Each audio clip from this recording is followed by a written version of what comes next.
За сайн байна уу. За өнөөдрийн энэ яраа бол асар чухал яраа. Бүх хүмүүсийг мөнгөтэй баян болгох бодит алхам юм байгаа юм.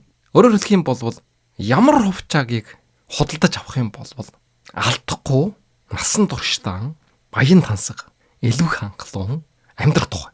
За энэ яраагийг сонсод дуусгатай зэрэг 1 минутаж алдахгүй яг миний хэлснээр хийх юм бол бүх хүмүүсүүд насан туршдаа илүү баян аж жаргалтай амьдрна. Дараа нь тэтгэврд гарсныхаа дараа ч гэсэн хэрэглээд дуусахгүй их хэмжээний мөнгөтэй болно. За бид нар бол олон удаа ярьсан байж байгаа. Юу ярьсан бэ гэх юм бол хурамтлал бий болох хэрэгтэй гэдэг. За энэ хурамтлал бий болох аргын талаар олон удаа ярьсан. Тэгэхээр манай нөхдүүд бол хурамтлал хийх аргийг бол эзэмшсэн гэж ойлгож байгаа. За энэ дээр нэмээд хурамтлал бий болгож байгаа тэргийн болтой зэрэг банкнд дараад хадгалаа суугаад байж болохгүй. Тэрийг бол хөрөнгө оруулалт хийх хэрэгтэй гэж. Баян чинэлэг амьдарч байгаа хүмүүс бол бүгд хөрөнгө оруулалт хийж байгаа шүү гэдэг. Гэсэн ч гэсэн энэ бол биш шүү дээ. Хоосон яраа. Хөрөнгө оруулалт чухал шүү, хөрөнгө оруулалт хийгэрэй гэд өчнөө ярсан ч гэсэн чухам яг юунд ямар хөрөнгө оруулалт хийх юм. Энэ талаар ерөөсөө огт ярьж байгаагүй. Яагаад өгтөө зэрэг хөрөнгө оруулалт хийх гэдэг бол маш их мэдлэг ухаан шаардсан маш одоо ярвахтай тийм ажил байхгүй юу? Тийм учраас шууд одоо юмд хөрөнгө оруулалт хий. Тийм юмд хөрөнгө оруулалт хий гэж одоо барин тавь ярьж болохгүй, ярьж чадахгүй. Тэгэхээр яах вэ гэдэг зэрэг судалгаа хэрэгтэй байсан байх нь шүү дээ. Ингээд олон сар өдрийн турш хөрөнгө оруулалтын ном жохлуудыг уншаад өөрийнхөө бас хөрөнгө оруулж ирсэн дуршлаг дээр тулгуурлаад яг одоо өнөөдөр ямар хувьчааг хэдий хэмжээгээр хэдий жил худалдаж авах вэ? Монголд байгаа хүмүүс ямар хувьчаа худалдаж авах вэ? Японд байгаа хүмүүс ямар хувьчаа худалдаж авах вэ? Солонгосод байгаа хүмүүсд, Европод байгаа хүмүүс, Америкт байгаа хүмүүс яг ямар нэртэй хувьчаагийг ямар үн чаасны компаниар дамжуулаад хэдий хэмжээтэй хэдий жил худалдаж авах вэ? Энэ нарийн ширийн зүйлийг бол ойлгосон. За өнөөдрийн энэ яраагаа хийхин төлөө асар олон ном жохлуудыг одоо уншсан. За тэрнийхэн дотор хамгийн гол ашигласан ном нь бол энэ Ямагучи санаа бичсэн 50,000 йенээс эхлээд за 50,000 йен гэдэг бол ерөнхийдөө өнөөдрийн ханшаар бол $300 орчим юм байна. Тэгээд 100 сая йентэй болох арга гэж. За энэ бол амьдрал дээр биелэх бололцоотой энэ аргын талаар гэсэн юм нэртэй. Эндэн бол энэ ниса гэдэг хөрөнгө оруулалтын аргыг ашиглана гэсэн. За энэ номон дээр тулгуурлаж байгаа. За гэхдээ энэ номдор тулгуурлалтаа холддог болохтой зэрэг юуг нь ашигласан бэ гэдэг зэрэг энэ номонд орж ирсэн график жураг схемүүдийг ашиглаж байгаа. Япон хэлээр байж байгаа. Гэхдээ би бол энийг нэг бүрчлэн одоо хажууд нь монгол тайлбар бичих юм бол асар их чаг орох учраас шууд энэ Япон хэлээр орж ирсэн графикийг бол монголоор орчуулаад тайлбарлаад явах учраас хиндэг ч гэсэн ойлгомжтой болно. Ийм байдлаар өнөөдөр энэ яраагийг хийж. За тэгэхээр нэгдүгээрд бол хөрөнгө оруулалттай зэрэг мэдлэг мэрэгжил шаардсан. Тэгээ асар их хэмжээний хөрөнгө мөнгөтэй гэдэг ч юм уу. Эрсдэлтэй гэдэг ч юм уу. Тийм нөхцөл болж байхгүй гэдэг ч юм уу тухайн орчинд. Гекметийн ойлголтууд байдаг. Гэтэл энэ бол тийм биш. Энэ номон дээр бичсэн. Тэгээ өнөөдрийн яраа бол ямар ч одоо тийм мэдлэг боловсрал шаарддаггүй. Тэгээ хөрөнгө оруулалт хийснийхээ дараа болохтой зэрэг сэтгэл жоох юм ерөөс юуч байхгүй. Чаатыг хараад гэдэг ч юм уу. Тэгээ үний өсөлтийг хараад унжин гэдэг ч юм уу. Өсөж гэдэг ч юм уу. Тийм юм ерөөс огт шаардлага байхгүй. Энд хэлсэн аргын дагуул энэ хувьчаагийг хөдөлтөд авах юм болвол тэр өөрийн чинь мөнгө автоматар өсөд яваад байх болчихтой. Тийм учраас юм байна шүү дээ. Аль улсад байгаа нь хамаа байхгүй. Ямар насны хүн байгаа нь хамаа байхгүй. Хөрөнгө оруулалтын талаар ямар ч мэдлэггүй байж болно. Харин энэ аргаар хийх юм болвол хэн ч гэсэн хөрөнгө мөнгөтэй болж чадна. За энэ бол одоо Япончууд бүр хошуураад орж байгаа. Дөнгөж сая бол энэ Японы нийт хүн амын 26% нь хөрөнгө оруулалт хийдэг байсан байна. Гэтэл энэ аргийг өнөөдрийн одоо энэ ярих гэж шин ниса гэдэг энэ аргийг өөрөөр хэлэх юм бол ийм төрлийн хөрөнгө оруулалт бий болсноос хойш жил хүрэхгүй хугацаанд 26% хөрөнгө оруулалт хийжсэн бол Японы хүн амын 40% нь хөрөнгө оруулалтанд хамрагдах болсон байна. За энэ ном хөвлөгдөд бас хэдэн сар өнгөрцөн байна. Тэгэхээр энэ хооронд бас нэмэгдсэн бай таарна. За ийм одоо гайхамшигтай. Дэлхий дээр вэ шүү дээ. Ямар хүн баян чинэлэг байна вэ гэдэг чирэг. Хөрөнгө оруулалт хийсэн хүн л баян чинэлэг амьдарч байгаа юм. Бид нар насан туршдаа сэтгэл зовхгүй амьдрэх юм болвол хөрөнгө оруулалт хийхээс арга байхгүй. Тэгэхээр зөвхөн баян хүн хөрөнгө оруулалт хийх биш. Ерөөсөө $10 хүн ч гэсэн хөрөнгө оруулалт хийх болчихтой. $10 ерөөсөө ихтгэх юм байна. Ядуу юм уу, баян юм уу гэдгийнх нь ялгаа нь. Энэ хүн ямар ажил хийж гинөө? Аль улсад оршиж амьдарч гинөө гэдгээс шалтгааллахгүй. За тэр нийгмийн байр суурьаар бас тодорхойлогдохгүй. Энэ өндөр албанд шалтгаалдаг гэдэг ч юм уу. Эсвэл тэр дээд мэрэгжлийн сайн ажил хийдэг гэдэг ч юм уу. Эсвэл пүүс компани захирал гэдэг ч юм уу. Энд дээрээс ямар ч хамаа байхгүй. Пүүс компани захирал байсан ч гэсэн хөрөнгө оруулалт хийхгүй юм бол тэр үгээрж дорно нэг өдөр. Догцсон ажил төрөл байхгүй фрилансууд байж юу дуртайгаа хийгээд явж байгаа. Орлоготой орлогогүй юм том. Ийм хүмүүс гэсэн хэрвээ хөрөнгө оруулалт хийх юм бол аваадлах баян чинэл бол. Тэр тусмаа жил хугацаа өнгөрцсөн нас ахих тусмаа хурамтлал хөрөнгөтэй болж байна. За энийг болвол жив жинхнээс бүр Монгол хүн болгон одоо бүр ясаа махандаа ортол мэдрэх хэрэг. Жохон амьдрал чинь сайжрахгүй юу, баян чанарыг амьдрах чадахгүй юу гэдэг бол өөрөө чи хөрөнгө оруулалт хийсэн үгүй юу гэдгээс л шалтгаална. Энэ хөрөнгө оруулалт гэдэг нь юу вэ гэдэг жирийг хамгийн их мандан бадарж байгаа пүүс компани хувьчаагийг худалдаж авах гэсэн. Тэр пүүс компани хишгэн болно гэсэн үг байхгүй юу? Бүрэлдэхүүн болно. Тэгтээ жиргс тодорхой штэ амьдрал сайжрах нь. За дүгнэлтээс нь эхлээд хэлэх юм бол ямар хувьчаа худалдаж авах вэ гэх юм бол Standard and Poor's 500 stock index гэсэн. За энэ хувьчаагийг худалдаж авах хэрэгтэй юм байна. За энэ бол Америкийн нэгдсэн улсын хамгийн шилдэг 500 пүүс компани нэгдсэн нийлүүлсэн ийм хувьчаа юм байна. За энэ дотор болвол энэ Amazon, Apple, Facebook, Tesla гэдэг ирсэн, Microsoft гэдэг ирсэн бүх хамгийн алдартай, хамгийн их ашигтай ажиллаж байгаа энэ шилмэл 500 компани орсон ийм хувьчаа юм байна. За энийг болвол зөвхөн одоо Америк, Япон, Солонгос, Европын оронд амьдарч байгаа хүмүүс биш. Монгол улсад Улаанбаатардан байж байгаа хүмүүс худалдаж болчихотой. Энийг л дээр төгсгөлийн хэсэг наривчилж хэлнэ. Америкийн 500 шилмэл пүүс компани хувьчааг өнөөдөр худалдаж авах аргыг хэлэх гэж байгаа юм. Энэ болвол Америкийн манлайлж ин дэлхийг манлайлаад явж байгаа. Мандан бадарч байгаа ийм пүүс компаниуд. Тэгэхээр эд нарын хувьчаагийг худалдаж авна гэдэг чинь энэ пүүс компани ажилтан болно гэсэн. Хишгүүн болно гэсэн. Хувь хүрчих учраас.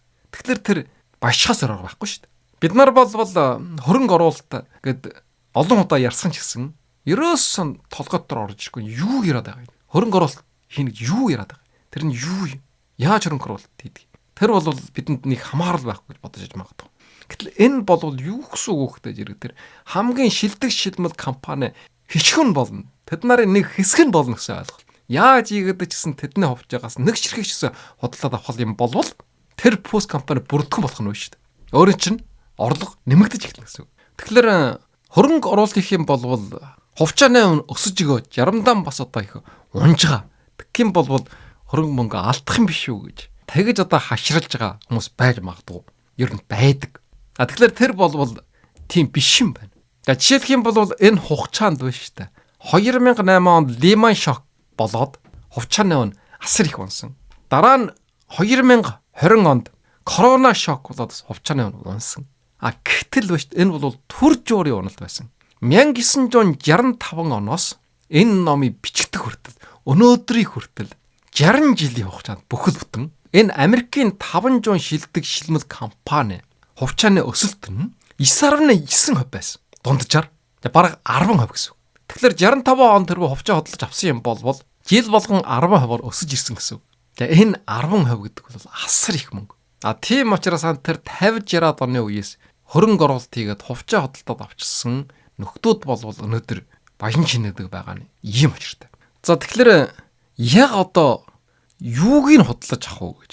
За энд болвол биш нэ 3 ойлголт байгаа юм л да. Энэ 3 ойлголтыг эхлээд ойлгох хэрэгтэй хөрөнгө оруулах үед. Тэгээ нэгдүгээр нь болохоор жирүү хувьчаа, сток. Хувьчаа худалдаж авна гэх юм бол нэг компанид хөрөнгө оруулалт хийж ийн гэсэн үг юм байна.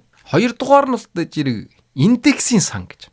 За энэ нь болохоор жирүү олон компани хувьчаагийг багц байдлаар худалдаж авч байгаа. Олон компанид хөрөнгө оруулалт хийж ийн гэсэн. За гуравдугаар нь болохоор жирүү exchange traded fund. За энэ болвол юу гэдэг жирүү хөрөнгөний бирж дээр арилжаа хийх. Хувьчаач байж болно, сая индексийн санч байж болно. За энийг болохоор жир реал тайм дээр. Өөрөөр хэлэх юм бол яг тэр тухайн цаг үед нь тухайн өдөр, тухайн минут, тухайн секундт нь худалдаж аваад буцаагаад зардаг. За ийм хөрөнгө оруулалтын арга. За энэ 3 болохтой зэрэг ямар ялгаатай аль нь ашигтай юм бэ гэдгийг өнөөдөр ярих гэдэг байгаа байхгүй юу? Энэ 3-ын ялгааг мэдчихэж л одоо ямар ч одоо үндсэн мэдлэггүй туршлагагүй хүн ч гэсэн мөнгө олох болж чадтай байгаа юм. Тэгэхээр нэгдүгüүрд нь шүү дээ. Хувьчаа худалдаж авах юм бол алдагдaltaй. Ашиг олохгүй мөртлөө алдаж магадгүй. Ягаад гэвэл жирэг хин нэг компани хувьчаа гэхтэй жирэг тэр компани дампуурах ч юм уу, хувьчааных нь унах ч юм уу, янз бүрийн асуудал гарна. Тийм учраас ямар ч барьж байхгүй. Тэгээд ийм компаниуд бол дэлхийгээр дүүрж байгаа шүү дээ. Тэгэхээр жоохон би аль компанийн хувьчаагаа худалдаж авах уу? Тэрийг сонгох, судлах асар их чаг хугацаа орно. Тэгээд сонгоод судлаад тэр компани хувьчаагаа худалдаад авлаа гэд ботход буруу тоочоосон ч юм уу эсвэл санаанаас гадуур ямар нэгэн асуудал гарах юм бол тэр компани хувьчаа ундаг байхгүй юу? Тийм учраас олохгүй мөртлөө алдах хэрэгсэл байна. Тэгэхээр өнөөдрийн энэ яраа болвол ямар нэгэн компани хувьчаагаа худалдаж авах асуудал биш. Ерөөсөө ямар нэгэн компани хувьчаагаа худалдаж авсан нь хэрэггүй гэж одоо энд бол зөвлөж байгаа мэрэгжлийн биш юм асууд. За хоёрдугаар нь болтой жирэг индексийн сан гэж. Индекс фонд. За энэ нь бол хамгийн аюулгүй найдвартай ийм хөрөнгө оруулалтын арга юм байна. Энэ нь юу гэхтэй жирэг нэг компани биш. 500 компани ч юм уу, 400 компани ч юм уу. За энэ том компаниудын хувьчаагийг нийлүүлээд багчилчихсан юм. Тийм учраас яах вэ? Энэ дотор жишээлбэл нэг компани Apple гэдэг ч юм уу, Facebook гэдэг ч юм уу ханш унсан ч гэсэн бусад компаниудын ханш нь унахгүй юм болвол тийм их нөлөөлөл байхгүй гэсэн үг. Тийм учраас юм байна шүү дээ. Хувьчаагаас хамаагүй л найдвартай гэсэн үг. Тэгэхээр ямар юм худалдаж авах хэрэгтэй жирэг энэ хэлээд байгаа аахгүй юу? ASP 500 их. Америкийн нэгдсэн улсын Standard and Poor's гэдэг.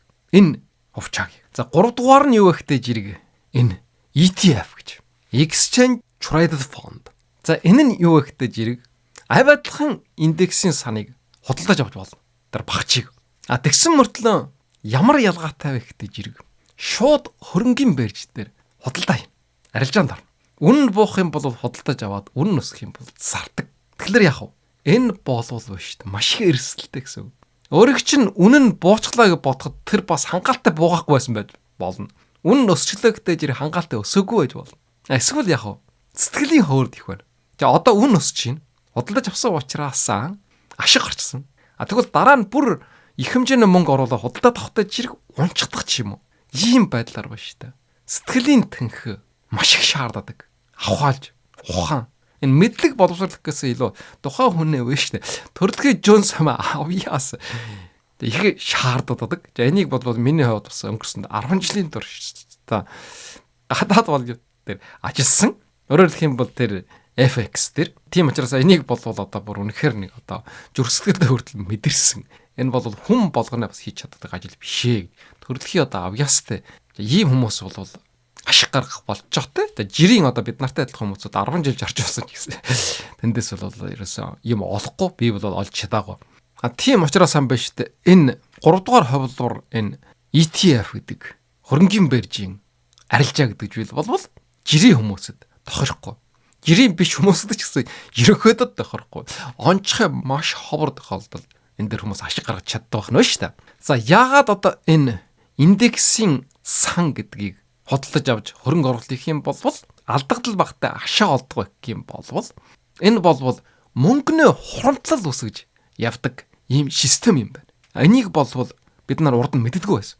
Энэ ном жохолуудыг уншаад одоо сая ойлгож байгаа. Ийм одоо бас арга байдаг байна гэдэг. За энэ нь юу вэ гэхтэй жирэг сар болгон тогтмол мөнгө гаргаад энэ хувьчаагийг худалдаж аваад явна гэсэн. Жишээлх юм болвол сар болгон $300 худалдаж авна. Тэгвэл нэг жилд $3600 хөрөнгө оруулалт хийж гэнэ гэсэн. Энийхэн болохтой жирэг хурамтлал байдлаар 10 жил, 20 жил, 30 жил энийхэн үргэлжлүүлээд хийн гэсэн үг юм байна. За энийг болвол жив жинхнээс хөрөнгө оруулалт гэж байгаа юм. За энэ нь ямар давуу талтай вэ гэхтэй жирэг хөрөнгө оруулалт хийнэ гэхтэй жирэг нэг л дээр одоо бөөн мөнгө их хэмжээний мөнгө байхгүй ч гэсэн болчоо өсөж байгаа. $100, $300 хурамтлал үүсгэхэд явах чараасан. Тэгээд тэндээс нь гарсан мөнгөөр нь тэндээсээ олсон ашиг хурамтлалаараа бас автоматар дараагийн хувьчааг худалдаж аваад юм. Ийм учраас сан биш та. Чаг хугацаа өнгөрөх тусмал өөрийн чинь хувьчааны тоон нэмэгдээд ашиг нисэд ирнэ гэсэн. Бид нар болвол банкнд очиод мөнгө хадгалж байгаа юм. Чалангийнхаа одоо хэдэн хобби гэдэг ч юм уу. За ерөнхийдөө одоо 10 орчим хоббиг хадгалах ёстой гэж одоо бид нар ярьсан. Тэгэхээр чинь $100 банкнд авч хадгалах юм бол тэр $100 хэвээрэл тэр мөнгө өсөхгүй. Өндөр хүүтэй банкуд байдаг байж болно. Гэтэл одоо энэ Япон юм Америкт бол банкны хадгаламж асар бага. Сая нэг үе бүр одоо хадгаламжлалтад ямар ч хүүгүй байлаа шүү дээ. Тийм учраас тэр болвол банкнд хадгалсан ч гэсэн ашиг гарахгүй. Хичнээн жил одоо мөнгө хуримтлуулж байна гэдэг аваад банкнд хийгээд байсан ч гэсэн тэр мөнгө болвол ерөөсөө яг тэр хэвээр юм байна. Эрнийхэн дээрээсээ болтой жирийг мөнгөний хааш унжих учраас байгаа. Насан туршдаа чармыгаад $100,000 хадгаллаа гэж бодоход 10 жилийн дараа 20 жилийн дараа тэр $100,000 чинь ханш нь унаад $30,000 ч юм уу. Тийм хэмжээний үн чантай болчихсон байж болчихшгүй. Ягаад гэвэл тэр мөнгө нь болтой жирийг чаас болж хувирж байна гэж хямдарсан байна гэсэн үг. Тэгэхээр мөнгө банкнд хадгална гэдэг чинь болвол хуримтлал үүсээд олон жилийн дараа илүү ханхлуу амьдрна гэж ойлгож болохгүй. Тэрнийхээ эсрэг байж магадгүй.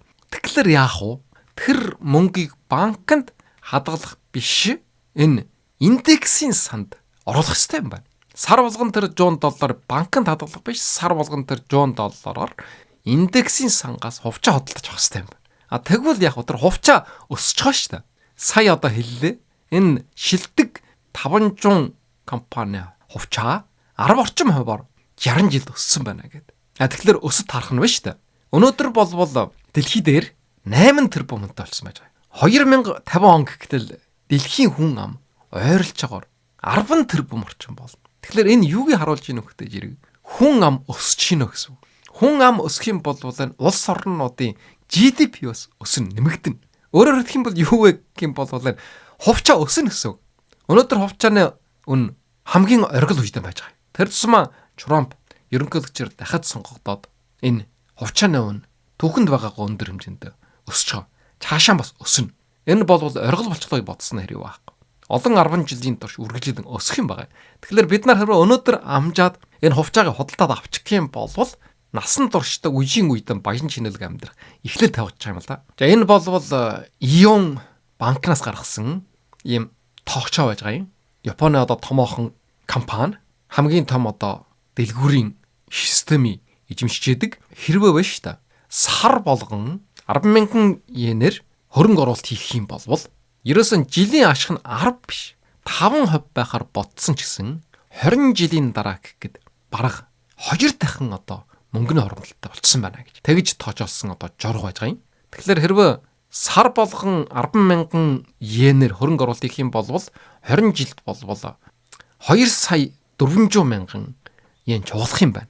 За энэ дээрэн болтой жирэг 5%-оор хувьчааны үн нэмэгдээд явах учраас 4,70,000 йен болно гэж. За энэ болвол бараг л одоо ойролцоогоор өөрийн чинь хөрөнгө оруулсан 2,400,000 болвол бараг дахин орчмоор өсчихсөн. За ийм үжилт юм байгаа юм. За ийм байдлаар өөрийн чинь хөрөнгө болвол чаг хугацаа өнгөрөх тусмаа арвжаад явна гэсэн үг. Нэмэгдээд яв. Тэгээ энийг болвол 100 нас хүртэл амьдрна гэж бодоод 60 наснаасаа энэс олсон ашигаас авч хэрэглээд явхад болвол тэтгэврийн мөнгө болж байгаа юм л да. Амьдралдаа ерөөсө хангалттай хэрэгжилж чадах ийм хэмжээний тэтгэврийн мөнгө болгож авч ашиглаад 100 настай болохтой жирэг. За энэ орлого нь болтой жирэг 0 болно гэсэн ийм тоочоо байж байгаа. За энийг болвол энэ номон дээр гаргачихсан байна. Тийм учраас яах вэ гэдэг жирэг байна шүү дээ. Хамгийн чухал нь болвол эртэ гэж байгаа юм л да. Хэдий залуу байх тусмаа тэдий одоо ашигтай 30 жил 50 жил хийх юм болвол насаараа идэд дуусахгүй тэгээ өөрийнхөө үр хөвгөддөө өвлүүлэх хэмжээний хөрөнгө мөнгө үлдэх юм байна. Японд бол одоо энэ 20 наснаасаа эхлээд энэ банкнд данс нэгээд энэ хөрөнгө оруулалтыг хийх болчоотой болсон байж байгаа. Тэгэхээр чин сар болгон одоо хамгийн наачхан $100 болбол 20-од настай ажил орчихсон хүмүүсийн хувьд бол их мөнгө биш. Зүгээр л идэж уугаад наадаад карманд халаасанд сул байж байгаа жаргах мөнгө. Тэгэхээр энийг хэрвээ энэ индексийн санд оруулах юм бол зөвхөн өөрөө тэтгэвэр гарсаа дараа хэрэглэх биш үр хөвгөдтэй хүртэл өвдүүлж үлдэх хэмжээний мөнгө үлдэх гээд байгаа байхгүй юу? Тэгээ энэ дээр нэмэлт төлтөж бас оройтхгүй гэж байгаа юм л да. 60 нас хүрсэн ч оройтхгүй, 65 хүрсэн ч оройтхгүй. Заавал одоо 30 жилээр ч юм уу 50 жилээр хийхгүй.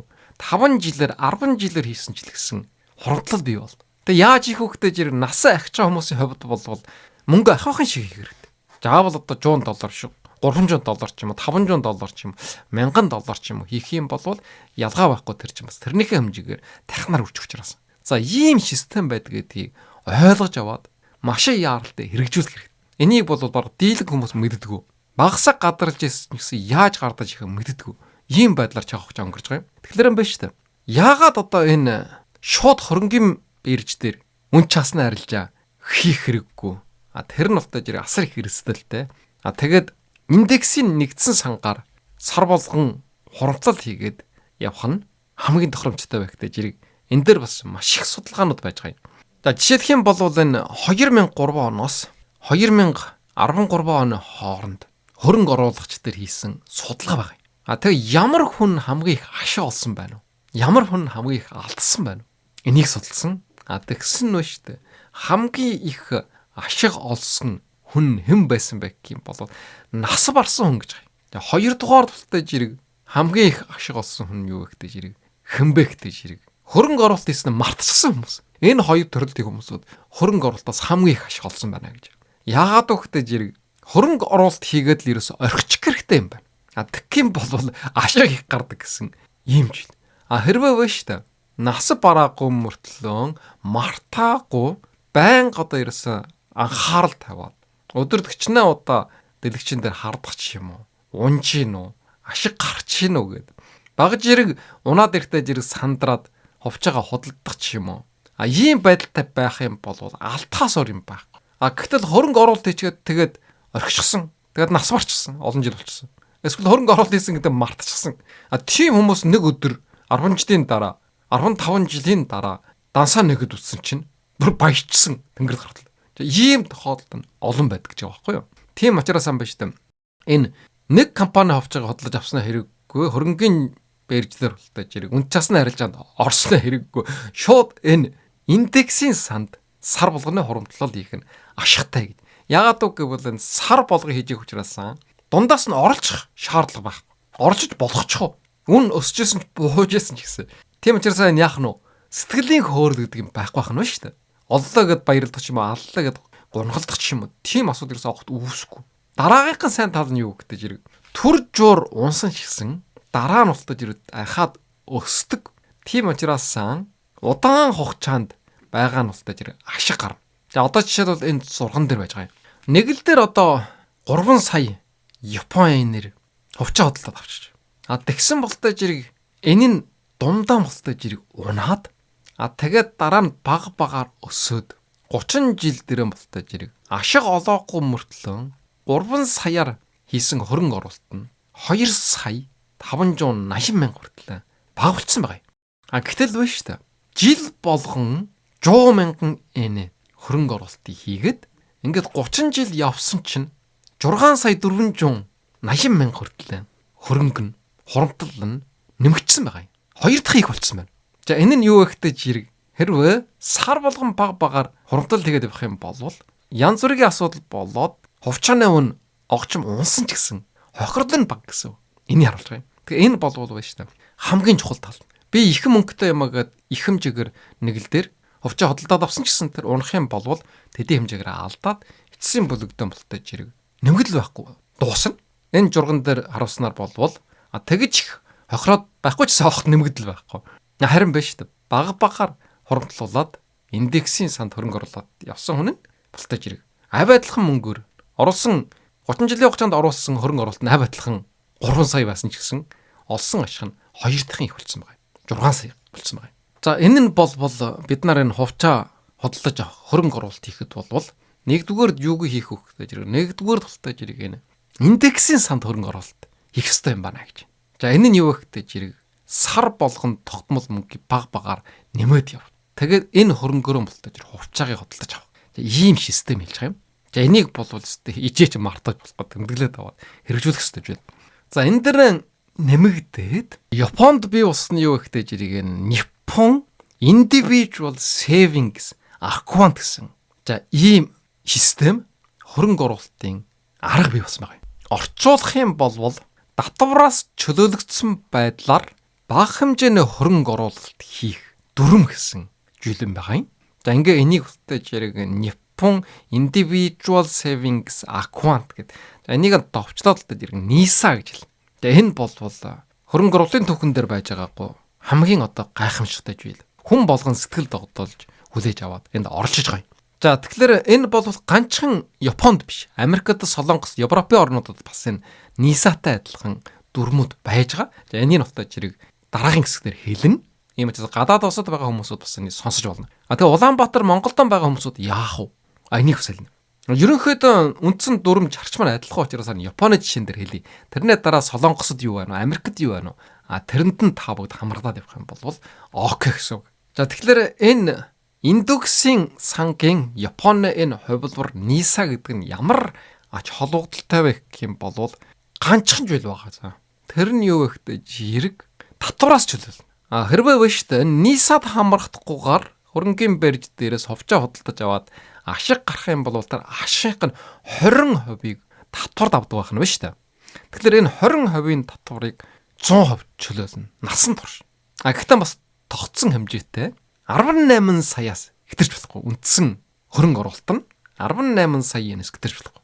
Жирийн хүнд авч идэх юм бол асар их тоо мөртлөө том пус компани баян чинэлэг хүмүүс авч идэх юм бол тийм их тоо биш. Тэгэхээр юу вэ гэдэг жирийг энэ бол жирийн хүмүүс эдэмжсэн гэсэн үг. Энэ системд мөнгөтэй баян хүмүүс орж ирээд ашиг унгаах гэсэн орлого их болж байгаа байхгүй. Тэр дээд хэмжээг нь тогтоогчсон учраас.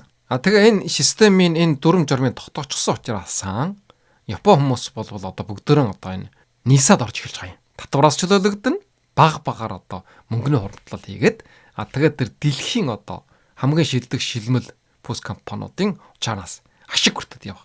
Ийм болж чадсан болсон байгаа юм. Саяхан ярьсан бол жишээ нь 5% гэдэг ч юм уу 10% гэдэг ч юм уу. Хамгийн наачхан 5%-оор бодохтол ашиг нь 2 дахин болж байгаа шүү дээ. Тэгэхээр энэ дундаж энэ хувьчааны өсөлтийг харах юм бол 10 орчим хувь байгаа шүү дээ. Тэгхийн бол энэ өөрийн чинь тэр оруулсан хөрөнгө мөнгө болтой жирэг.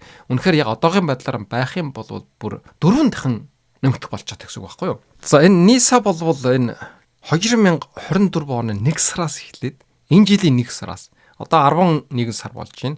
11 сарын өмнөөс эхлээд болвол шинэ NISA гэж өөрөөр хэлбэл дүрм журмаа өөрчлөөд ахиухын хэмжээний хөрөнгө оруулалт хийж болохоор тэгээ хуучин болохтой жирэг 20 жил татвараас чөлөөлж ирснийг одоо болвол ерөөсөн насан турш үеийн үе чөлөөлөгдөх.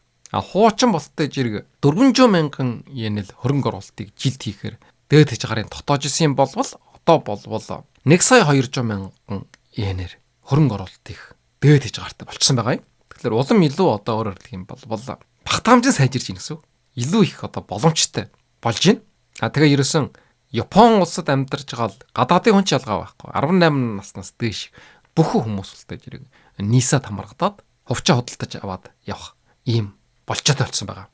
Тэгэхээр Японд амьдарч байгаа миний подкастыг сонсож байгаа нөхдүүд олон байж байгаа. Тэгэхээр та бүгд ч гэсэн ялгаа байхгүй. Шууд өнөөдөөс энэ NISA-д хамрагдаж болно. За тэгэхээр NISA-д яаж хамрагдаж энэ индексийн санд яаж хамрагдаж яаж худалдаж авах вэ? За энэ нь бол жирэг бас маш амархан юм байна.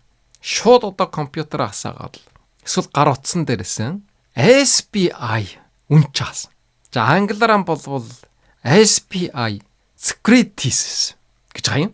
Securities нь бол үн чаас гэсэн. За энд тансна гэсэн. Эсвэл Rakuten Securities. Rakuten-ы үн чаас. За энэ дээр болтой жирэг бүртгүүлээд данс нэг юм байна. Тэгээд энэ дотроо орсныхоо дараа ямар хувьчаа худалдаж авах вэ гэдэг жирэг Америкийн нэгдсэн улсын Standard and Poor's 500 гэж. S&P 500. За энийг худалдаж авна. Энэ бүх мөнгөөр. За энийг бол сая хэлсэн. Энэ бол Америкийн нэгдсэн улсын хамгийн шилдэг шилмэл өсөж байгаа хамгийн их хөрөнгө оруулалттай 500 компани гэж. За энэ дээр бас хэдэн компани нэмэгдээ 500 биш 504 болчлаа гэж бүр Tesla хүртэл одоо нэмэгдсэн. Тэгээ энийг бол шигшдэг юм байгаа. Жил 4 удаа хамгийн их хөрөнгө оруулалттай өсөлттэй 500 энэ дотор үлдэнэ. Хэрвээ унсан ч юм уу дампуурсан ч юм уу тийм байвал гасгадаад явах учраас ийм байдлаар одоо олон жилийн турш шинчлэгдээд явж байгаа. Ийм 500 шилдэг компани байгаа юм. За эсвэл байж та бас нэг сонголт байгаа. Тэр нь юу вэ гэдэг жирэг дэлхийн бүх хувьчаануудыг худалдаж авах гэдэг. За ийм арга бас байж байгаа. Жишээлх юм бол Америкийн эдийн засаг ундах ч юм уу ямар нэг асуудал үүсэх юм болбол бас эрсдэл байна л да. Тэгэхээр яах вэ гэдэг зэрэг энэ дэлхийн бүх хувьчаа гэж байна. Энэ юу гэдэг зэрэг нь Америкийн нэгдсэн улсын хувьчааг оруулаад бусад одоо хөгжсөн улсууд, шинээр хөгжиж байгаа улсууд эдгээр нарын хувьчаануудыг хамруулчихсан. За энэ дотор болвол энэ хөгжсөн одоо 23 улс. Тэгээд одоо шинээр одоо хөгжиж мандан бадарж байгаа 24 улсын нэгтгсэн ийм одоо all country гэсэн ийм индексийн сан байж байгаа. Нэгдсэн багчаа. За энийг бас судалж авч болно. За энэ дотор жишээлх юм бол Америкийн нэгдсэн улс гэтэл одоо 62% нийтлж байгаа юм. Тэгээд дараа нь болтой зэрэг Япон 5.4%. Дараа нь Англи 3.7 гэдэг ч юм уу. Тэгээд Хятад улс 3.5 гэдэг ч юм уу. Энэтхэг 1.7 гэдэг ч юм уу. Ийм хувийг гэж хэлсэн. Тэгэхээр Америк, Европын орнуудад асуудал үүссэн ч гэсэн одоо энэтхэг ч юм уу, Хятад гэдэг ч юм уу. Азийн одоо том улс орнуудад асуудал үүсэхгүй байж болно. Тэгэхээр хамгийн аюулгүй нь юу гэдэг зэрэг энэ all country юм байгаа юм. Дэлхийн багчаа. Хувьчаа. Гэсэн ч гэсэн муу тал нь юу гэдэг зэрэг Америкийн нэгдсэн улсын 500 компани хувьчаагийг бодох юм бол ашиг нь бага. Өсөлт нь удаан. Ерөнхийдөө Америкийн энэ 500 багч хувьчаа болвол жилийн өсөлт нь ашиг нь болтой 10% байхад байна шүү дээ. Дэлхийн нэгдсэн багч хувьчаа болвол 7% байх шүү дээ. Тэгээ арай бага гэсэн. Тэгэхээр харин аюулгүйгаа бодох юм бол ашигныг харахгүй юм болвол энэ all country-г авч болно. Эсвэл арай ашиг илүү ахвахын авъя гэж бодож байгаа юм бол энэ 500 гэсэн үг л. Чинээ одоо энэ дэлхийн багч гэж байгаа ч гэсэн энэхэн дотортой зэрэг 62% нь бас л нөгөө Америкийн 500 шилдэг компани ижилж байгаа учраас нэг ялгаа байхгүй гэсэн үг. Тийм учраас тодорхой хэмжээнд эрсдэл багтаа юу гэвэл багтаа гэсэн ч гэсэн нэг ялгаа байхгүй. За энийг бол зөвхөн өөрийнхөө сонирхлоор гэж байгаа юм л да. Аль нь ч гэсэн бол нэг ялгаа байхгүй. Хамгийн сайн нуттай жирэг хамгийн ухаалгын юу гэхтэй жирэг 50-50% орчих юм уу. Өөрийнхөө хувьцааны талын нуттай жирэг Америкийн 500, тэгээд талын нуттай жирэг энэ дэлхийн нэгдсэн багч асч юм уу. Авч болно. За ямар ч байсан байж сонголтууд ерөөс хоёрхан гэсэн. Нэг бол 500, нэг бол дэлхийн багч. За энэ бол бид нар дээрс асар одоо нийлэх юм бол тус болж ийн гэсэн үг. Тэр төмөн олон тэр хувьчаанаас алийг нь хөдөлж авах мэдгүй, яахаа мэдгүй ийм одоо бүр маш их одоо тийм одоо паникад орсон байдал байна шүү дээ бид нар. Тийм учраас ийм тоо тодорхой ойв ойлгомжтой. Энэ бол болно гэд гаргаа ирсэн байгаа байхгүй юу? Энийг ингээд дагаад явахд боллоо. Жишээлх юм бол энэ дэлхийн одоо баг хамгийн баян хүн, хамгийн том хөрөнгө оруулагч Warren Buffett байна шүү дээ. Юу гэж гэрээсэлсэн бэ гэдэг жирэг. Өөрийнх нь хөрөнгө оруулалтын 90%-ийг бүр энэ Америкийн шилдэг 500 компани хувьчаагийг худалдаж авахд зориулсан байгаа юм. Тэгэхээр энэ бүр хөрөнгө оруулалтын бараг эцэг нь гэж хэлэхдээ хамгийн том төлөөлөгч болохтой жирэг энэ Америкийн нэгдсэн улсын S&P 500-ыг худалдаж авдаг байх нь ба шүү дээ. Тэрний хөрөнгө мөнгө энэ нь зарчуулдаг юм байна. Тэгэхээр бид нар ч энийг даах гэж болно гэсэн үг л дээ. Тэгэхээр энэ номон дээр болвол өөрийнхөө хөрөнгө мөнгийн 5 жил амьдрах хэмжээний мөнгийг болвол за мөнгөтэй баян хүн хувьд ярьж гин банкнд хадгалаад тэгээд 70% нь болвол энэ индексийн сандар болоод тэгээд үлдсэн 30%-ийг болвол бусад төрлийн хөрөнгө оруулалтад зарчуулж болно. Жишээлбэл одоо биткойн ч юм уу. Гэх мэтийн одоо зүйлүүдийг ярьсан байж байгаа. За энэ болвол тэр болгон бид нарт хамаарал байхгүй. Бид нар бол ганцхан одоо Warren Buffett-ийн хэлсэнтэй адилхан өөрийнхөө хөрөнгө мөнгийг бол ихнээ ээлжид ямар ч байсан 500 ч юм уу. Эсвэл бүхэдэд хий гэж юм уу. Худалдаж авахд зарчуулах хэрэгтэй. За энийг яаж хийх вэ гэдэг жирэг дөнгөс сая одоо ярлаа. Японд болвол энэ SPI Shoken Shoken гэдэг жирэг үн часв Securities эсвэл Rakuten эсвэл Monex данс нэгэд юугийг худалдаж авах вэ гэх юм болвол энэ дотроос E-Max Slim гэдэг төрлийг сонгоод Америкийн хувьчаа S&P 500-ыг авна гэсэн. Энийг болвол тэмдэглээд авах хэрэгтэй. Чэйжлээд авах хэрэгтэй. Одоо гялаас хэрэгжүүлэх хэрэгтэй. Эсвэл E-Max Slim дэлхийн бүх хувьчаагийг худалдаж авах хэрэгтэй. За, ерөөсөө ийм бол хоёр сонголт. Ингээ бүх юм болно гэсэн. Тэгээд одоо зөвхөн сар болгон өөрийнхөө чалангаас автоматар энэ дасанд шилжихэр хийчих хэрэгтэй юм байгаа юм. Тэгвэл одоо мартсан ч байж болно. Мартаж болно. Тэгээ орчих хэрэгтэй. Тэгээ 10 жилийн дараа 20 жилийн дараа гаргаад өчгөд тэтгэврийн насанд хүрээд нэгэ өчгөд өөрийн чинь амьдралд хангалттай хүрэх хэмжээний мөнгө хурамтлагдсан байна. Мартаж болно. Хамгийн сайн арга нь мартах. Гэсэн ч гэсэн яах вэ? Нэвтрэх нэр нууж угаа мартаж болохгүй. Маш сайн тэмдэглэх хэрэгтэй. Тэгээд л одоо ерөөсөн бүх юм болно. Сайн сайхан болно. За энийг бол ерөөсөн бүгдийг нь дэлгэцэн дээр жураг байдлаар оруулж явах учраас хараад авах хэрэгтэй. E-Maxis Slim гэдэг нь ингэж бичдэг юм байна. За энэ айсанд P500 гэдэг нь ийм хувцаа юм байна. Гэх чиргээр. За энийг ингээд хатлаад яваарай. За энэ бол Японд байгаа хүмүүсийн хувьд. За дараагийнх нь Америк, Солонгос, Европын орнуудад тэгээд хамгийн сүүлд нутгийн зэрэг Монголд байгаа монголчууд яах вэ? За энэ чиглэлээр хэлье.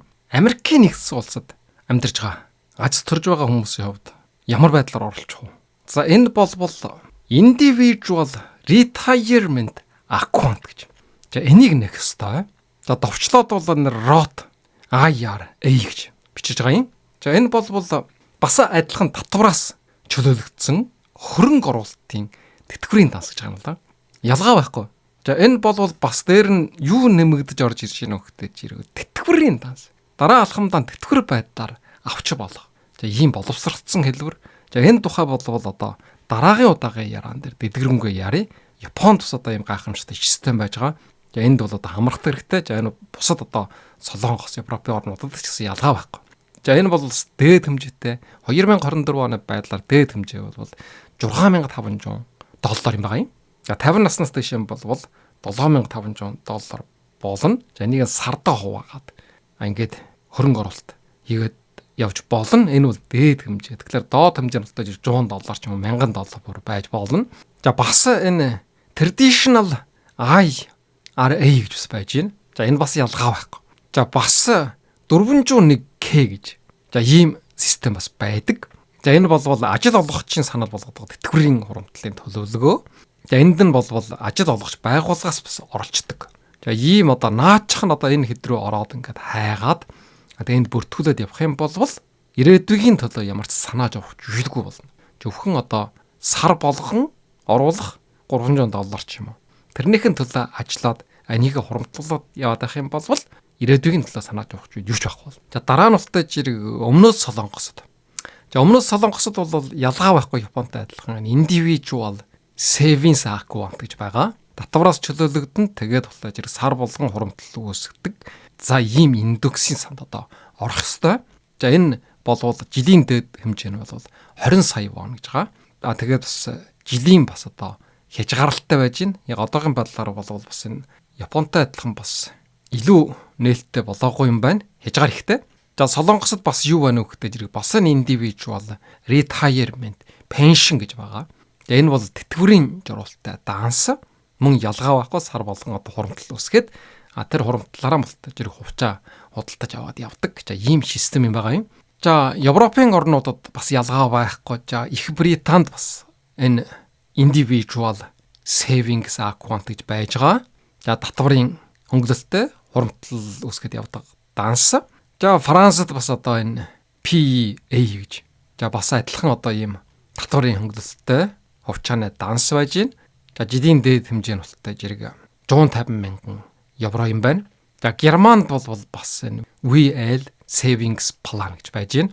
За энэ бас ялгаа байхгүй одоо ажил олгогчийн оролцоотой, санхүүжилттэй тэгээ хувьчаа худалдаж авдаг. За хөрөнгө оруулалтын санд хөрөнгө оруулаад татвараас чөлөөлөгдөд явна. За бас энэ restaurant гэж байж гин. Тэгэхээр Европын бусад улс орнуудад амьдарч байгаа нөхдөөс байж гин. Тухайн улс орныхоо хэлэн дээр болтой зэрэг ийм индексийн сан сар болгон хуримтлал үүсгдэг. Тэгээд татвараас чөлөөлөгддөг. За ийм нөхцөлтэй. За энэ системд хамрагдаад за энэ дотроо бол ялгаа байхгүй дийлэнх улс оронд бол энэ Америкийн нэгдсэн улсын шилдэг 500 компани багч байж авах учраас ялгаа байхгүй мөн энийг худалдаж авна гэсэн үг. Эсвэл худалдаж ирэх тэр дэлхийн багчийг худалдаж авна. За ингээд явхад бол ерөөсөн ямар ч орлоготой эсвэл орлогогүй аль ч улс оронд амьдарч байгаа ямар ч насны ямар ч хүйсний хүмүүсүүд мөнгөний хуримтлалтай болж чадна. Тэр нь ултай зэрэг тасралтгүй өснө. Тэгээд дэлхийн хамгийн шилдэг пүс компани нэг гишүүн болно гэсэн үг. Тэд нарын ашгаас хүртээд явах болчоотой. Тэгэхээр тэтгэврд гарах үед ерөөсөн сэтгэл санааж авах зүйл юу ч баг. Энэ дээр бол 100 хүртэлд тооцоолж штэ. Тэгвэл 100 хүрвэл сайн байна. Уг нь 80 хүрсэн ч хамаагүй байхгүй. 70 хүрсэн ч хамаагүй. Өөрөө хэрэгэл дуусахгүй бол тэр ядаж бид нарын үр хүүхдэд өвлөгдөж үлдэх юм болж чадтай. Тэгэхээр энэ гайхамшигтай системийн болтой зэрэг энэ агуу хүмүүсүүд бодол сэтгээд тэр баярчул гэдэг ч юм уу тэр төрөг гүрэнд ирэх мэдлэлтэй байгаа хүмүүсүүд болтой зэрэг өөрийнхөө үр удмыг үеийн үе ажиргалтай амьдруулахын төлөө энэ гайхамшигтай системийг одоо бий болсон байх нь ба шүү дээ. Тийм учраас бид нарын хувьд одоо 1 минут 1 секунд гэсэн алдаж болохгүй.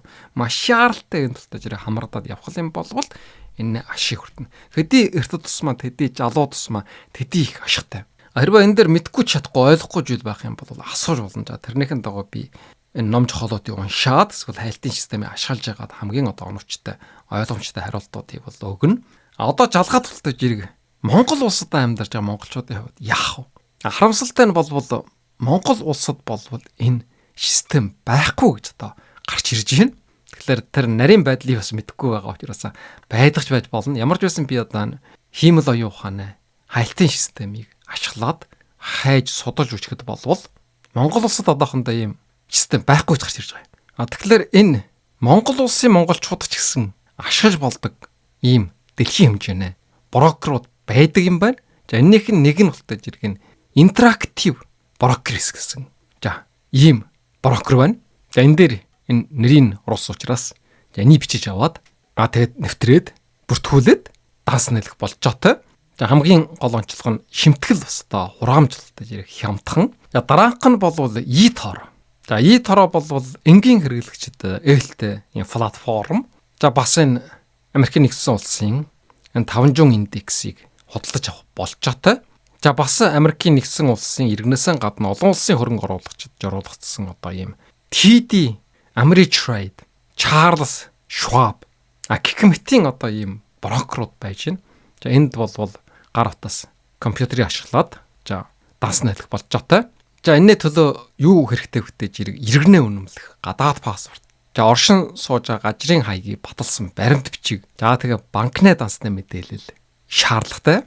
Ингээд Монгол улсад байж байгаа энэ банкудаараа дамжуулаад за энэ мөнгөө одоо шилжүүлэх. Тэгээ хөрөнгө оруулалт учраас мөнгөө төлөхгүй бол болохгүй. Эсвэл одоо онлайн төлбөрийн платформуудыг ашигладаг ч юм уу. За ингээд дансаан жилгсэн дараа энэ брокер ашиглаад за энэ 500 индексийг худалдаж авах болж жаатай. Гэхдээ энэ болвол бас индексийн саныг болвол худалдаж авах. Өөрөөр хэлэх юм бол сар болгон хуримтлал үүсгэхэд явдаг тэр системийг ашиглах болчоо. Маш шижгаарлагдмал гэж юм л та бараг байхгүй ч юм уу. За энийг нутаж ирээд тодруулах хэрэгтэй. За шууд тэр хөрөнгөний барьж дээрээс худалдаж авдаг. За энэ систем энэ бол ашиглаж болох юм байна. Америкийн нэгдсэн улсад бол гадаадын хөрөнгө оруулалтын ногдлол ашиг гэж 30% татварыг оногдуулж байгаа. Тэгэхээр энэ болвол хонглолт байхгүй. За тухайн улсын иргэн болвол энэс нь чөлөөлөгдөд байгаа байхгүй юу? Тэгэхээр чинь эргээд нөгөө гадаадын хөрөнгөний зах зээл дээр олсон ашиг чинь Монгол улс руугаа шилжиж орж ирэх үедээ хаад бас 10% орлогын албан татвар оногдуулж магадгүй гэдэг байгаа байхгүй юу? Тэгэхээр чинь нийт одоо 40% татвар төлөх ийм эрсдэлтэй байгаа юм. За энийг болвол асууд тодруулах сонголт байна уу байхгүй гэдгийг мэдэж авах хэрэгтэй. Хэрвээ энэ 30% ч гэсэн одоо хонглогддог тийм одоо нөхцөл байдал ч юм уу. Тийм дүрм журам ч юм уу байх юм бол тэр сайн хэрэг. За энийг асууд тодруулах хэрэгтэй. За бас Монгол улсад 10% татвар төлөх шаардлага байна уу байхгүй гэдгийг бол асууд тодруулж иж хийх хэрэгтэй. Гэсэн ч гэсэн энэ болвол ерөнхийдөө болвол хичнээн одоо нийтвэр нь 40% татвар байсан ч гэсэн хийхгүй байхаас хамаагүй дээр хамаагүй ашигтай. Хэрвээ Америкийн нэгдсэн улсад нэгэнтээ 30% төлчихсөн гэж тооцох юм болвол 10%-ыг одоо Монгол улсад төлөхгүй байх ийм боломж байна гэж үздэг юм байна. Хэрвээ Америкийн нэгдсэн улсын 30%-аас чөлөөлөж чадсан ч гэсэн Монгол улсын 10% оногдож магадгүй гэсэн. За ийм болж байгаа юм байна. За ямар ч байсан тодруулах хэрэгтэй. За өнөөдрийн ярьсан зүйлийг дүгнэе. За өнөөдөр бол асар чухал зүйлийг ярлаа. За энийг бол ерөөсөн бүх хүмүүс одоо сонсох хэрэгтэй. Тэгээ зөвхөн өөрөө сонсоод дуусахгүй. Энэ яраагийг бол өөрийнхөө төрөл садан, найд нөхөд, таньдаг мэддэг хүмүүс нийгмийн сүлжээнтэр сайн тараагаад ингээд нийт монголчуудаараа нийт ард ирэг дээр баян чинэлэг, сэтгэл хангалуун амьдрах ийм боломж нэгдэж байгаа юм. За энийг бол маш энгийн одоо ойлгомжтой байдлаар ярлаа. Бид нар дөнгөж одоо өнөөдөр мэдэж байгаа юм биш. За энэ нөхцөл боломжууд болвол энэ бусад хөгжсөн улс орнуудад ч гэсэн саяхнаас одоо шинээр бий болгож билүүд баян ядуугын ялгаа болов зөвхөн одоо хөрөнгө оруулалт хийсэн үгүй юу гэдгээс шийтгэдэг байгаа юм. Хөрөнгө мөнгөөр гачхдахгүй элэг баян амьдрал гэх юм бол хөрөнгө оруулалт хийх хэрэгтэй. Бид нар бол олон удаа мөнгөө хэмнэх хэрэгтэй. Хурамтлал үүсгэх хэрэгтэй. Тэрийг банкнд хадгалах хэрэгтэй гэж ярьсан. Тэгвэл тэр хурамтлалаа ашиглаад ямар хөрөнгө оруулалт хийх вэ? Ямар хувьчаа яаж худалдаж авах вэ гэдгийг өнөөдөр бодиттой ярьлаа. Өнөөдрийн энэ ярснаа дагуу хэрвээ хийж чадах юм бол хэн ч гэсэн насан туршдаа хөрөнгө мөнгөний гачгадалгүй. Тэр тусмаа одоо 60 хүрээд тэтгэврийн насанд хүрснээр дараа сэтгэлж авах зүйлгүй амьдрна. Бид нартай адилхан ингээд 30-аад насндаа ч юм уу 40-од насндаа гадаадын улс орн руу гараад явчихсан. Эсвэл 20-од насндаан ч болтугай. Залуу үедээ тэтгэврийн системд хамрагдаж чадахгүй. Мөнгөний хурамтлал байхгүй хүмүүсийн хувьд бол маш чухал юм байна. Тэтгэврийн санд хамрагсан ч гэсэн тэтгэврийн мөнгө бол хангалттай биш байгаа. Аль ч улс оронд. Тэгэхээр энэхэн дээр нэмээд энэ хурамтлалыг хөрөнгө оруулалтыг хийнэ гэдэг бол асар чухал зүйл. Энийг бол 1 секунд 1 минут ч гэсэн хойшоо тавьж болохгүй зүйл. Юуны төлөө ажиллах вэ гэдэг зөвхөн одоо сар болгоны хурамтлалын төлөө ажиллаад байхад болно. Сар болгон $100, $300, $500 олоод тэрийгэ болтой энэ хөрөнгө оруулалтынхаа индексийн санд болтой хийгээд байх юм бол жил хугацаа өнгөрөх тусмаа л одоо хөрөнгө мөнгөтэй баяж чинь гэсэн. Тэгээ бусад мөнгөний болтой өөрийн дуртай зүйлж арчуулж бол. Тийм ч мөнгөний төлөө ирсэн санааж авах юмгүй бол.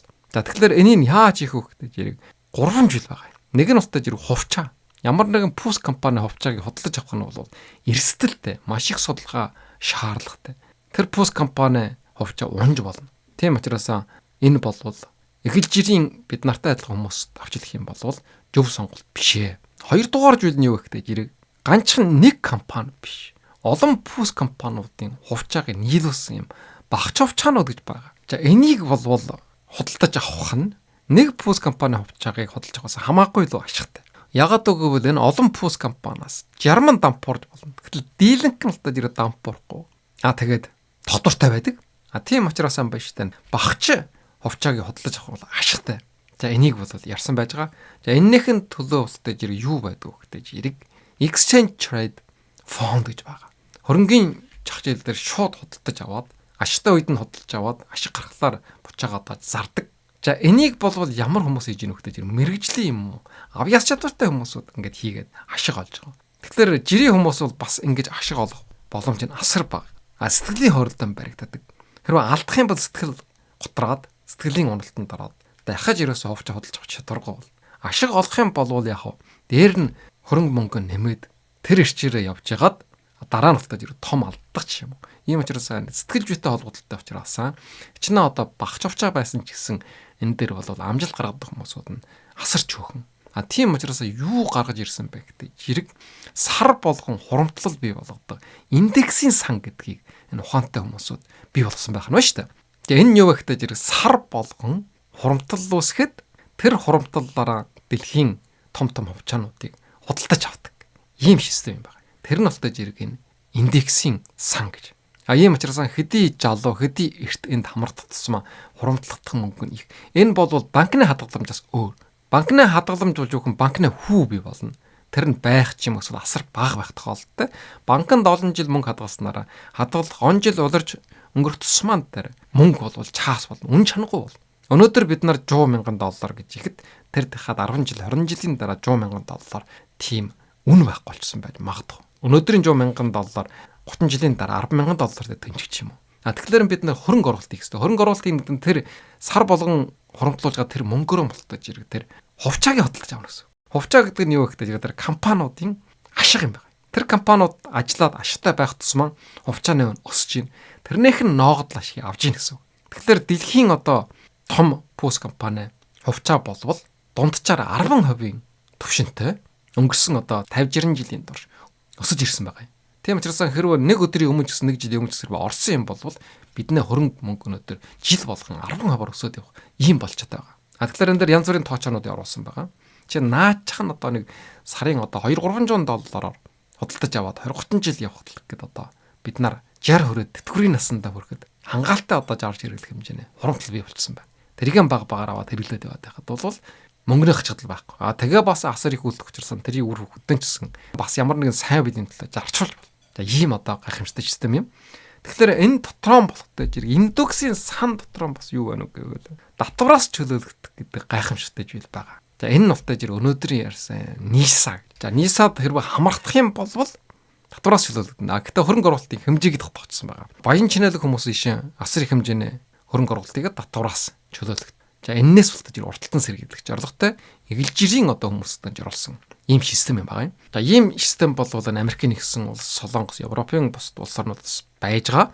Хайгаад одоо тэнд одоо хамрагдаж болно. Тэгээд энэ дансаа нэгтэн болохдоо зэрэг Японд болвол SBI үн чаасны компанид эсвэл одоо зэрэг Rakuten Shoken гэж. За энэ үн чаас гэсэн үг. Securities. За энэ болтой зэрэг бүртгүүлээд данс нээлгээд тэгээд юу худалдаж авах вэ гэдэг зэрэг E-Maxis Slim гэдэг овчааг худалдаж авна. За энэ нь болвол Америкийн нэгдсэн улсын шилдэг 500 пус компани овчаа байгаа юм. За энэ дотор одоо Amazon-оос өгсүүлээд хамгийн нэр хүндтэй ашиг орлоготой байж байгаа компаниуд нэгтгэжсэн байж байгаа. Эсвэл болтой зэрэг дэлхийн бүх овчаа all country гэдгийг худалдаж авч болно. За энэ болтой зэрэг арай эрсдэл багтай. Гэсэн чсэн ашиг нь арай өсөлт нь арай 500 шилдэгээс арай бага. Гэсэн ч гэсэн нэг ялгаа байхгүй учраас аль нэгийг одоо худалдаж авах болчоотой. Тэгэл ерөөсөн бүх асуудал дуусна. Бусад улс оронд амьдардаг хүмүүс гэсэн ялгаа байхгүй. Энэ Америкийн 500 шилдэг пус компани авч байгаа худалдаж байгаа юм байна. За тэгэхээр энэ болвол маш ойлгомжтой. Энэ чиглэл бол асар тодорхой гарсан. За энэ чиглэлээр одоо Япон хөлн дээр маш олон номууд гарсан байгаа. За энэних нь хамгийн гол нэг ном нь болвол өнөөдрийн одоо энэ ярсан Ямагучи сангийн бичсэн 50,000 иенээс эхлээд сар болгон ингээд 100 сая энтэй болох арг гэдэг. За энэ ном ингээд Япончууд бол бүгдээр одоо энэ системийг ашиглаад хөрөнгө оруулалтыг ихэлсэн. За монголчуудад ч гэсэн одоо хожигдохгүй нэг өдрийн өмнө ч гэсэн энэ системд хамрагдах юм болвол хижээч одоо мөнгөний хажигдал байхгүй. Үр хөвгтийн төлөө санааж авахгүй, ирээдүйн төлөө санааж авахгүй. Аж жаргалтай сайн сайхан амьдрах юм байгаа юм. Дараагийн удаа бас нэг одоо систем байж байгаа. За энэ бол бас асар чухал. Энийг ярна. За ойрын өдрүүдэд болвол миний өөрийн хувьд нэг ном бичсэн. Тэгээд тэр нь болвол бэлгийн энергийг, оюуны энергийг болгоно гэдэг нэртэй ном. Одоо хэвлэлтэнд өгчөд байж байгаа. 12 сарын дундуур номын дэлгүүрт тавьж борлуулах байх. За энэ болвол бас асар чухал ном. Энэ бүх одоо энергийн дотор хүний биед байдаг энергийн дотор хамгийн чухал нь бэлгийн энерги гэдэг юм л да. Энэ бэлгийн энергийг оюуны энерги болгох юм болвол хүн асар их бүтээлж маш гайхамшигтай ажиллах чадвартай болж чадна. За энэний тухай яаж тэр бэлгийн энергийг оюуны энерги болгох вэ? За энэ болвол хүүхэд залуус ер нь бүх насны хүнтэй холбогдолтой ийм чиглэл юм байгаа юм. За энийг одоо бичээд хэвлэлтэнд өгчсөн байж байгаа. За хэвлэлд гарах үед болтой зэрэг та бүгд худалдаж аваад уншаарай. Энэ болвол бас саяын энэ хөрөнгө оруулалттай адилхан амьдралыг одоо өөрчлөх. Хөрөнгө оруулалт бол хүний хөрөнгө бөгнөө гачигдал байхгүй. Баян тансах амьдрал болно. Энэ бэлгийн энергийг, оюуны энерги болохгүй хүний асар их одоо бүтээлч байдалтай, зөв амьдралтай болгох. Илүү одоо аж аргалтай болох гэж туслах ийм ном юм байгаа юм. Тэгэхээр энэ бол шинэ жилийн өмнөхөн гарах учраас та бүгд хөрөнгө мөнгө жоглуулж ягаад энэ номыг худалдаж аваарай. Найд нөхдөд бэлэглээрэй. За анхаарал тавьсан та бүхэнд маш их баярлалаа.